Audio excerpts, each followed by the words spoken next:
సంస్థకు 5 కోట్ల రూపాయలను కేటాయించడాన్ని తెలంగాణ బొగ్గు గని కార్మిక సంఘం అధ్యక్షుడు మిరియాల రాజిరెడ్డి విమర్శించారు. సింగరేణి కార్మికుల పిల్లలకు కనీస సౌకర్యాలు కల్పించని సంస్థ ఇతర సంస్థలకు నిధులు కేటాయించడం సరికాదన్నారు. ప్రభుత్వం స్పందించి రాజీవ్ గాంధీ సివిల్ సర్వీస్ పేరును సింగరేణి సివిల్ సర్వీస్ గా మార్చి నిధులను వాడుకోవాలని డిమాండ్ చేశారు. తెలంగాణ రాష్ట్ర ప్రభుత్వం రాజీవ్ గాంధీ సివిల్స్ అభయహస్తం పేరు మీద ప్రవేశపెట్టిన పథకానికి సింగరేణి యాజమాన్యం 500 మంది పిల్లలకి ఒక్కొక్కరికి ₹1,00,000 చొప్పున 5 కోట్లు ఇవ్వడాన్ని తెలంగాణ బొగ్గని కార్మిక సంఘం ఖండిస్తా ఉన్నది. ఎందుకంటే ఇది కాంగ్రెస్ ప్రభుత్వం ప్రవేశపెట్టినటువంటి పథకం. దానికి రాజీవ్ గాంధీ అభయహస్తం అనే పేరు పెట్టినటువంటి దాన్ని తీవ్రంగా వ్యతిరేకిస్తా ఉన్నది ఈరోజు టీబీజీ కేసు.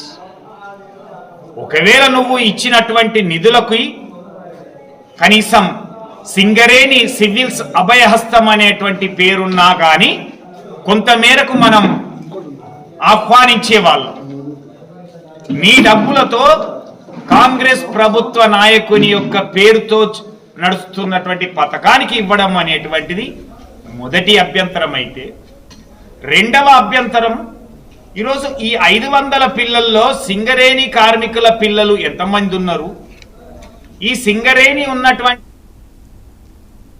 తెలంగాణలో